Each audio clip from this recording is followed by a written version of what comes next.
What's going on, my fellow warriors? This is Musou Prince here with a royal rambling about a little game that has premiered within the last couple months that just blew my mind away with its visuals, music, and engaging story. I'm talking about the video game called No Straight Roads. Now, I actually ended up coming across the existence of this game via YouTube ad, which is funny in an ironic way because I try to skip those things as much as possible. It looked interesting enough though for me to watch the whole ad, and saw that it released mid-August, so I decided to give a random playthrough a watch just to see what it was about, and I was highly impressed with this game. Not only was this a beat-em-up game that had an interesting plot premise and setting, but it also made some not only hilarious but also serious takes on certain kinds of music groups from the more recent times. So what exactly is the plot of the game? An indie rock band known as Bunk Bed Junction attended an audition event called the Lights Up Auditions to see if their music has what it takes to power their home city of Vinyl City. But after their audition was canned as well as banned by the head record label No Straight Roads, the members of Bunk Bed Junction, along with the help of a fellow rock enthusiast, decided to start a rock music revolution and challenge the best artists of No Straight Roads' monopolized EDM genre.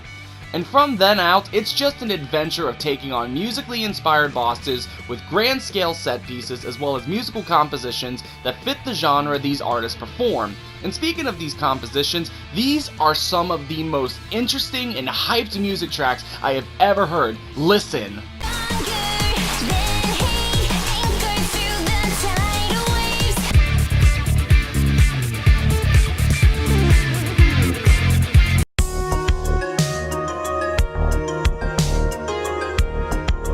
And like I said earlier, the story also takes funny as well as serious jabs at certain music groups.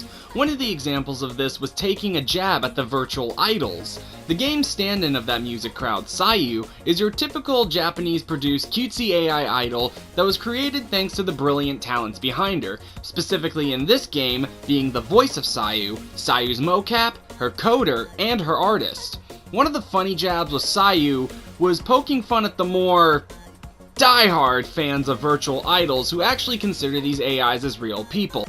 Don't say the R word. It's a very taboo subject in this district. And yeah, I too think it's pretty funny, albeit also pretty cool, at how our own Vocaloids just created such a big, as well as kinda controversial, phenomena in the music industry.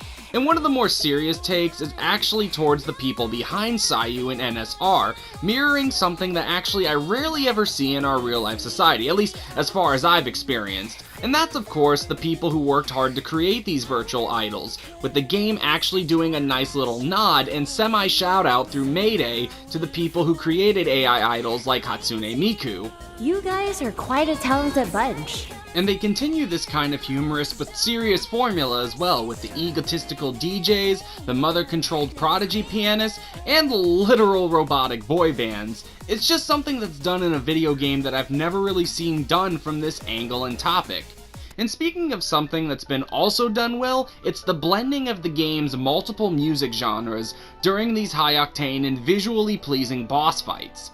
Whenever Mayday or Zook play their instruments for ability casting, the change of genre between the boss track and the rock track is perfectly transitioned, adding a little spice to the already simple and fun combat.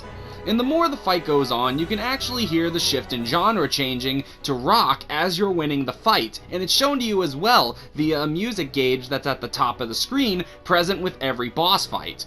There's a reason why Yinu's boss fight and music track is my absolute favorite, due to the seamless blend of classical piano orchestra mixed with headbanging rock. I seriously recommend giving the OST of this game a listen to, as they do this with every single boss fight in the game, doing a hardcore mix between rock and whatever genre the boss performs, whether it's Sayu's J-pop or 1010 synthesized electro.